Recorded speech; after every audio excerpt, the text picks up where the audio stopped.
Sunday की सुबह सुबह चाय पीने के बाद उदय आराम से बैठा न्यूज़पेपर पढ़ रहा था। तभी उसकी सास नीलम जी ने अचानक उलाहना सा देते हुए कहा, अब तुम मेरी बेटी रितु को पहले जितना प्यार नहीं करते हो ना दामाद जी।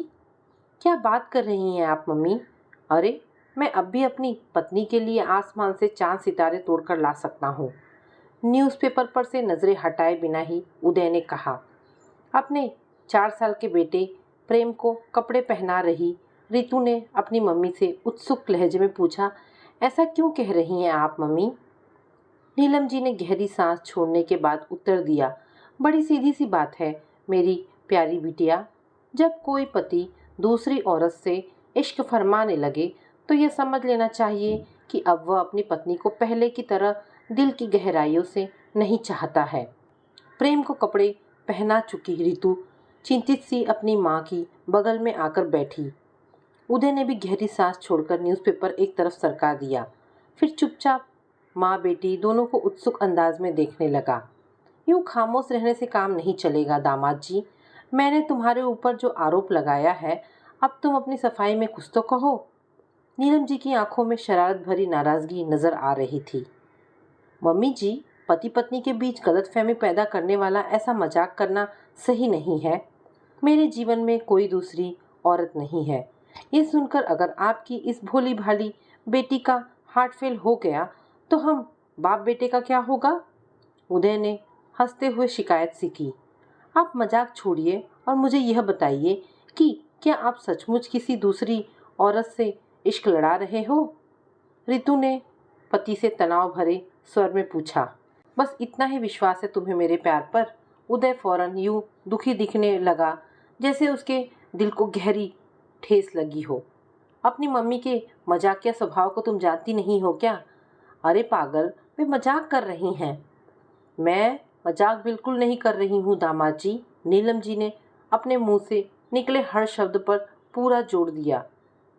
मम्मी जी, अब यह मजाक खत्म कर दो, वरना रितु सवाल पूछ पूछ कर मेरी जान ले लेगी।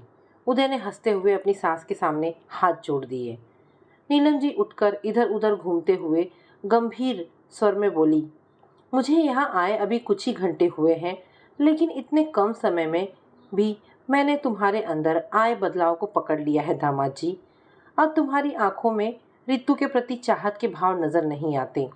बस काम की ही बातें करते हो तुम मुझसे।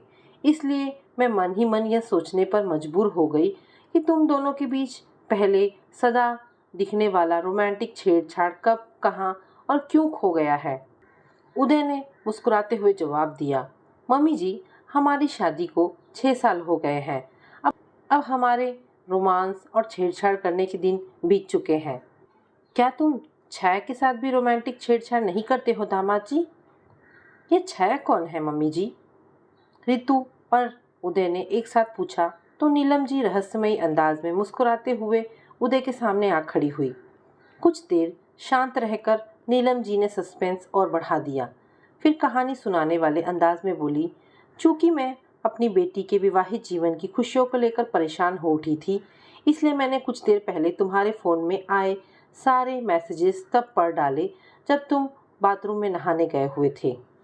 यह तो बहुत गलत काम किया है मम्मी जी, पर सब मैसेज पढ़ लेने के बाद जब कुछ हाथ नहीं लगा तो आपको मायूसी तो बहुत हुई होगी। उदय ने उनका मजाक उड़ाया। मेरे हाथ कुछ लगता भी कैसे दामाद जी? छाया के सारे मैसेजेस तो वहाँ से तुमने डिलीट कर रखे थे। लेकिन क्या मम्मी जी? रितु ने उंगलियां मरोड़ते हुए चिंतित लहजे में पूछा। लेकिन संयोग से उसी समय छाया का ताज़ा मैसेज आ गया। मैंने उसे पढ़ा और सारा मामला मेरी समझ में आ गया। लो तुम भी पढ़ो अपने पति परमेश्वर के फ़ोन में आए उसकी इस छाया डार्लिंग का मैसेज। नीलम जी ने टेबल पर रखा उदय का फ़ोन उठाकर मैसेज पढ़ निकालने के बाद रितु को फ़ोन पकड़ा दिया। रितु ने मैसेज ऊंची आवाज़ में पढ़ा, मम्मी की तबीयत ठीक नहीं है, पिक्चर के टिकट वापस कर दो, I love you Chhaya. Message पढ़ने के बाद रितु उदय की तरफ प्रश्न भरी नज़रों से देखने लगी। उसकी सूरत बता रही थी कि वह किसी भी क्षण उदय के साथ झगड़ा शुरू कर सकती है। नीलम जी ने व्यंग्य भरे स्वर में उदय से कहा, दामाद जी, अपनी चोरी पकड़ी जाने पर तुम्हें बहुत हैरान नजर आने का नाटक करते हुए ऊंची आवाज में कहना चाहिए कि रितु, मैं किसी छाया को नहीं जानता हूँ। ये मैसेज किसी और के लिए होगा, गलती से मेरे फोन में आ गया है। सच भी यही है रितु, मैं किसी छाया को नहीं जानता हूँ। उदय ने ऊंचे स्वर में खुद को निर्दोष साबित करने की कोशिश की। अगर तुम उसे नहीं जानते हो तो तुमने उसका फ़ोन नंबर अपने फ़ोन में क्यों सेव कर रखा है दामाद जी? नीलम जी ने भौहें चढ़ाते हुए पूछा। उलझन का शिकार बना उदय जब उत्तर में खामोश रहा तो नीलम जी ने उसे फिर छेड़ा। अब मुझे नहीं मालूम कि यह नाम और नंबर कैसे मेरे फ़ोन में आया है। यह डायलॉग तो बोलो दामाद जी। रितु, सचमुच मुझे नहीं पता। उदय सफाई देते हुए झटके से रुका और फिर नीलम जी की तरफ घूम विनती कर उठा। मम्मी जी, मुझे फंसाकर आपको क्या मिल रहा है? अब रितु को सच बताकर यह खेल खत्म करो। उदय को फिर झटके से खामोश होना पड़ा क्योंकि गुस्से से भरी रितु उठकर रूम की तरफ चल पड़ी थी। तुम कहाँ जा रही हो? उदय के इस प्रश्न का उसने कोई उत्तर नहीं दिया। वह पिक्चर के टिकट ढूंढने गई है दामाद जी। कहाँ रखा है तुमने उन्हें? अपने पर्स में या अपने बैग में? नीलम जी ने शरारती लहजे में पूछा। उदय झल्ला उठा, बोला, टिकट वही होंगे जहाँ उन्हें आपने रखा होगा। मम्मी जी, कम से कम मुझे तो बता दो कि मुझे फंसाने वाला यह सारा नाटक आप किस लिए? मैं कोई ड्रामा नहीं कर रही हूँ दामाद जी। अपनी बेटी की विवाहित जीवन की खुशियों और सुरक्षा को कौन माँ सुनिश्चित नहीं करना चाहेगी? मैं तुमसे पूछती हूँ कि तुम मेरी बेटी को क्यों धोखा दे रहे हो? पर मम्मी जी, मैं सचमुच किसी छाया को नहीं जानता हूँ। उदय को फिर झटके से खामोश होना पड़ा क्योंकि बहुत गुस्से में नजर आ रही रितु हाथ में पिक्चर के 2 टिकट लिए लिविंग रूम में लौट आई थी। अब तो सच बोल ही डालो दामाद जी। गलतियां इंसान से ही होती है, पर तुम अगर दिल से माफ़ी मांगोगे तो रितु तुम्हें जरूर क्षमा कर देगी। नीलम जी के इस डायलॉग को सुनकर उदय का मन किया कि वह अपने बाल नोच डाले। तुम्हारी मम्मी ना जाने किस बात का बदला मुझसे ले रही है जान। मुझे जान मत कहो। रितु इतनी जोर से चिल्लाई कि उदय चौंक पड़ा। मम्मी जी, प्लीज़ मुझे अपनी बेटी के कहर से बचाओ। उदय ने फिर नीलम जी के सामने हाथ जोड़ दिए। तुम जो मेरी बेटी को धोखा दे रहे हो वो बहुत गलत बात है दामाद जी। तुम्हारे साथ मेरे रिश्ते हमेशा बहुत अच्छे रहे हैं। मैं तुम्हें अपना बेटा ही मानती हूँ, लेकिन इस मामले में मैं सच छिपाकर तुम्हारा साथ बिल्कुल नहीं दूंगी। नीलम जी भी अचानक उदय से गुस्सा होते हुए दिखने लगी थी। उदय, तुम इसी समय मुझे सारा सच बता दो, वरना मैं कभी भी न लौटकर आने के लिए मायके जा रही हूँ। रितु की इस धमकी को सुनकर उदय के चेहरे पर हवाइयाँ उड़ने लगी। वो बोला, तुम पागल हो गई हो क्या? क्या मैंने आज तक कभी तुम्हें इस तरह की शिकायत का मौका दिया है? मेरे जीवन में तुम्हारे अलावा कोई दूसरी औरत नहीं है। रितु रोने लगी तो नीलम जी ने उसे अपने सीने से लगाकर चुप कराना शुरू कर दिया। साथ ही वे उदय को गुस्से से घूर भी रही थी। मैं अभी इस छाया से तुम्हारी बात कराकर सारा मैटर साफ करा देता हूँ, कहकर उदय ने तुरंत अपने फ़ोन से छाया का नंबर निकाला। छाया का फ़ोन स्विच ऑफ मिला तो उसकी आंखों में परेशानी के भाव बढ़ते चले गए। मर्दों की जात पर भरोसा किया ही नहीं जा सकता मेरी बेटी। तू बेकार आंसू बहा रही है। अब तो तू ऐसे बेवफा इंसान के साथ ज़िंदगी गुजारने की आदत डाल ले। नीलम जी ने अपनी बेटी को यूँ समझाना शुरू किया तो उदय की आंखें गुस्से से लाल हो उठी। अगर ये मुझे धोखा दे रहे होंगे तो मैं इस घर में नहीं रहूंगी मम्मी। रितु ने सुबकते हुए अपना निर्णय सुना दिया। अगर तू डिवोर्स लेने का फैसला करती है तो मैं तेरा साथ दूंगी मेरी बच्ची। तुम्हें यह कैसी उल्टी पट्टी पढ़ा रही है तुम्हारी मम्मी? कोई भी समझदार माँ बिना कोई छानबीन किए अपनी बेटी को डिवोर्स लेने की सलाह कैसे दे सकती है रितु? उदय के हाव भाव से साफ जाहिर हो रहा था कि नीलम जी की भड़काऊ बातों से उसके दिल को जबरदस्त सदमा लगा है। मेरी बेटी को मेरे खिलाफ भड़काने की कोशिश बेकार जाएगी दामाद जी। नीलम जी गुस्से से भर उठी। तुम्हारी बेवफाई ने इस समय तुम्हें कटघरे में खड़ा किया हुआ है, मुझे नहीं। क्यों धोखा दे रहे हो तुम मेरी बेटी को? क्या शिकायत है तुम्हें इससे? मुझे कोई प्रॉब्लम नहीं है तुमसे रितु। तुम अपनी मम्मी के भड़काने में मत आओ प्लीज़। अपनी सास से उलझने के बजाय उदय ने अपनी पत्नी को ही समझाना बेहतर समझा। अगर तुम इससे कोई शिकायत नहीं है तो फिर इस छाया के साथ इश्क क्यों फरमा रहे हो? अरे क्या यह तुम्हारी घर गृहस्थी को ढंग से नहीं संभाल रही है? बहुत अच्छी तरह से संभाल रही है और मैंने कभी कोई शिकायत। ये हो सकता है कि अब प्रेम की देखभाल के चक्कर में उलझे रहने के कारण ये तुम्हारे लिए ज़्यादा समय ना निकाल पाती हो, पर क्या ऐसा होना स्वाभाविक नहीं है? मैंने यह कभी नहीं कहा कि इसे प्रेम की देखभाल पर कम ध्यान देना चाहिए। क्या यह छाया बहुत सुंदर है? उदय के जवाब को अनसुना कर नीलम जी ने आक्रामक लहजे में अगला प्रश्न पूछ डाला। मुझे क्या पता, मैं जब उसे जानता ही नहीं। अब इतना ज़्यादा सीधा दिखने की कोशिश भी मत करो दामाद जी। क्या वह कुंवारी है? ये मैं कैसे बता? वह जरूर कुंवारी होगी, लेकिन मैं एक प्रश्न पूछती हूँ तुमसे दामाद जी। भला एक बच्चे की माँ बन चुकी रितु का रंग रूप किसी कुंवारी लड़की जैसा कैसे हो सकता है? तुम इसकी बराबरी उस कुंवारी छाया के साथ कर इसे धोखा कैसे दे सकते हो? मैंने कब बराबरी की? उदय ने गुस्से से पूछा। अरे बच्चे को जन्म देने के बाद औरत का फिगर खराब ही हो जाता है। रितु भी मोटी हो गई है, लेकिन उसकी सूरत तो पहले जैसी सुंदर ही है, या नहीं? मुझे उसके मोटा हो जाने से कोई प्रॉब्लम नहीं है। तुम्हें कोई प्रॉब्लम इसलिए नहीं है क्योंकि तुम इस छाया के साथ मौज मस्ती कर रहे हो। तुम्हें पिता बनने का सुख दिया है मेरी बेटी ने और तुम बदले में उसे धोखा दे रहे हो। इस छाया के पीछे लाड टपकाते हुए घूम रहे हो। छी! मैं किसी के पीछे लाड टपकाते? मुझसे झूठ मत बोलो। यह तो तुमसे हुआ नहीं कि रितु को फिट और आकर्षक बनाने के लिए उसके साथ रोज घूमने जाओ, उसे जिम जाने के लिए मोटिवेट करो, डाइटिंग करने के लिए उसका हौसला बढ़ाओ। लेकिन मैंने हजारों बार रितु को यह सलाह दी होगी मम्मी जी, लेकिन मैं इसे कोई धोखा। इसके साथ तुम्हारा रूखा व्यवहार बताता है कि तुम इसे धोखा दे रहे हो।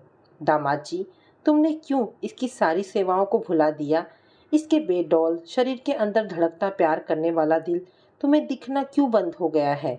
बहुत भावुक हो जाने से नीलम जी का गला रुंध गया। अब मैं आपको कैसे विश्वास दिलाऊं कि रितु को मैं अब भी बहुत प्रेम करता हूँ और मेरी जिंदगी में कोई दूसरी लड़की नहीं है। उदय बहुत परेशान नजर आने लगा। इस मैसेज और इन मूवी के टिकट को देखकर हम कैसे तुम पर भरोसा करें? खुद भटकने के बजाय अगर तुम मेरी इस कम अकल बेटी को प्यार से समझाते तो क्या यह तुम्हारे साथ बिताने के लिए ज़्यादा समय न निकालने लगती? तुम इसका हौसला बढ़ाते तो क्या यह आज यूं मोटी भैंस सी नजर आने के बजाय पतली और आकर्षक न दिख रही होती?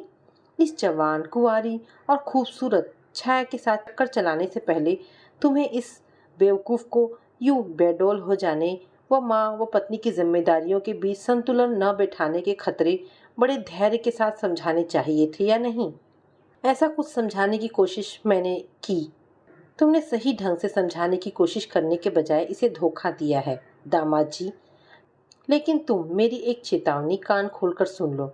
अगर तुमने फौरन इस छाया से अपना चक्कर हमेशा के लिए ख़त्म नहीं किया तो मेरी बेटी तुम्हारे साथ रहने के बजाय तलाकशुदा औरत होने का ठप्पा अपने माथे पर लगवाना ज़्यादा पसंद करेगी। उसे प्रेम को बिना पिता के पालना मंजूर होगा। वह दुनिया की नज़रों में दया और हंसी का पात्र बनना स्वीकार कर लेगी, पर तुम जैसे विश्वासघात के साथ बिल्कुल नहीं रहेगी। ऐसी धमकियां देने के बाद गुस्से से भरी नीलम जी ने अपनी बेटी को सीने से लगाने के लिए अपने हाथ फैला दिए। सीने से लगने के बजाय रितु ने अपनी मम्मी को नाराजगी भरे अंदाज में घूरते हुए पूछा, मुझे यह बताओ कि तुम इन पर गुस्सा हो रही हो या मेरी कमियां मुझे गिनाए जा रही हो? मैं तो तुम दोनों के नासमझी भरे व्यवहार से दुखी हूँ। मुझे तो तेरी घर गृहस्थी टूटकर बिखरती दिखाई दे रही है मेरी बच्ची। तलाकशुदा औरत की हमारे समाज में बहुत दुर्गति होती है। अब बस करो मम्मी, रितु चीख उठी। नीलम जी के ऊपर उसके चिल्लाने का कोई प्रभाव नहीं हुआ। वे उदय और रितु दोनों के खिलाफ अपना गुस्सा और नाराजगी जाहिर करती ही जा रही थी। मम्मी, अब मेरी जान बख्श दो। मैं कल सुबह नहीं, आज शाम से ही घूमना और कसरत करना शुरू कर दूंगी। मेरी तरफ से तुम्हें अब यह शिकायत नहीं रहेगी। अपनी मम्मी को यूँ संतुष्ट कर खामोश करने का यही एक रास्ता रितु की समझ में आया था। मैं रितु को धोखा देने की बात सपने में कभी नहीं सोचूंगा। मम्मी जी, आप हमें कुछ समय दें और हम दोनों आपको अपनी आपसी रिश्ते हर तरह से बेहतर करके दिखाएंगे। उदय ने भी जब यह आश्वासन नीलम जी को दिया तो वे शांत होती नजर आने लगी। नीलम जी कुछ देर को आराम करने दूसरे कमरे में चली गई तो रितु ने अपने मन की उलझन उदय के सामने व्यक्त की। मुझे तो मम्मी का व्यवहार आज बिल्कुल समझ नहीं आया है। इस छाया का कोई मैसेज आज तक मेरी पकड़ में क्यों नहीं आया है? क्योंकि छाया का मेरे जीवन में कोई वजूद ही नहीं है। रितु, क्या तुमने मुझे कभी किसी दूसरी लड़की को निहारते हुए पकड़ा है? रितु के मन में शक दूर करने का ऐसा मौका पाकर उदय ने जोशीले अंदाज में दलील दी। नहीं, फिर यह प्रश्न उठता है कि आज माँ ने सारा बखेड़ा क्यों खड़ा किया है? वे बेवकूफ़ या पागल नहीं है। किसी न किसी दिन वे असली बात हमें बताएंगी ही जाने मन। फिलहाल तुम मेरी वफा पर अविश्वास करने का बीज अपने मन में बिल्कुल न पनपने देना। मैं क्या बहुत मोटी लगती हूँ? रितु ने चिंतित लहजे में अचानक पूछा। मुझे तो नहीं लगती हो, पर कुछ वजन तो तुम्हें कम कर ही लेना चाहिए। रितु, मम्मी ठीक ही कह रही थी कि हमारी विवाहित जिंदगी में रोमांस सचमुच बहुत कम हो गया है। मुझे इस बारे में कुछ करना है, मुझे भी, लेकिन किसी छाया के चक्कर में फंसकर नहीं, कभी नहीं। उदय ने आगे बढ़कर रितु को गले से लगा लिया। पता नहीं मम्मी ने आज छाया छाया का शोर क्यों मचाया। वे मुझे सीधे सीधे भी तो सारी बात समझा सकती थी। रितु के माथे पर फिर से उलझन दर्शाने वाले बल पड़ गए। यह बात मेरी भी समझ में नहीं आ रही है, उदय ने लापरवाह लहजे में जवाब दिया। खैर मम्मी जी, हम दोनों को जो समझाना चाह रही थी वो हमारी समझ में आ गया है। हम अपने रिश्ते में सुधार लाएंगे। श्योर, कहकर रितु उदय के सीने से लग गई। लेकिन उदय को मन ही मन अंदाजा हो गया था कि उसकी सास ने सारा बवाल मचाने को छाया नाम की उसकी काल्पनिक प्रेमिका क्यों पैदा की थी। हुआ यूँ था कि पिछले संडे को वह अपने ससुराल गया था। वहाँ उसने अपनी साली शालिनी के साथ हंसी मजाक करते हुए अचानक उसका हाथ चूम लिया था। शालिनी के साथ उसके संबंध हमेशा से ही बहुत अच्छे रहे थे, लेकिन पिछले कुछ समय से वह उसे बहुत ज़्यादा हसीन और आकर्षक लगने लगी थी। उसे लेकर उसका मन रंगीन रोमांटिक सपने देखने लगा था। उदय को लगा था कि हमेशा उसके साथ खुलकर हंसने बोलने वाली शालिनी भी उसे चाहने लगी है, तभी उसने उसका हाथ चूमने का दुस्साहस किया था। लेकिन उसकी चुलबुली साली उसके साथ गलत तरह के संबंध बनाने की इच्छुक नहीं है, इसका एहसास उसे अब हो गया था। शालिनी ने सारी बात अपनी मम्मी से कह दी होगी। वह यह अब समझ सकता था वह अब समझ सकता था। उसकी सासू माँ ने उसे सही राह दिखाने के लिए उसकी काल्पनिक प्रेमिका छाया को पैदा किया था। घर में जबरदस्त हलचल मचाकर उन्होंने उसे परेशान करने के साथ साथ अपनी बेटी रितु को भी बहुत महत्वपूर्ण बातें लगे हाथ समझा दी थी। शालिनी के हाथ को चूमने की हरकत उसकी सासू माँ को अब पता है। यह सोच उदय को मन ही मन बहुत परेशान व शर्मिंदा कर रही थी। मैं शालिनी से माफ़ी मांगूंगा, ऐसा फैसला कर मन ही मन उदय ने कुछ राहत महसूस की। रितु को कुछ न बताने के लिए उसने अपनी समझदार सासू माँ को भी मन ही मन धन्यवाद कहा। मैं तुम्हें बहुत प्यार करता हूँ रितु, ऐसा कहकर उसने उसके माथे को चूमते हुए अपनी जीवन संगनी के साथ प्रेम की जड़ें मजबूत करने का पक्का इरादा मन में बसा लिया था। तो दोस्तों, ये छोटी सी कहानी यहाँ पर समाप्त होती है। आशा करती हूँ कहानी आपको पसंद आई होगी। अगर कहानी पसंद आई है तो प्लीज़ इसे लाइक एंड शेयर करें। दोस्तों, ऐसे ढेरों पारिवारिक और शिक्षाप्रद कहानी सुनने और पढ़ने के लिए हमारे चैनल को प्लीज़ सब्सक्राइब करें। धन्यवाद दोस्तों।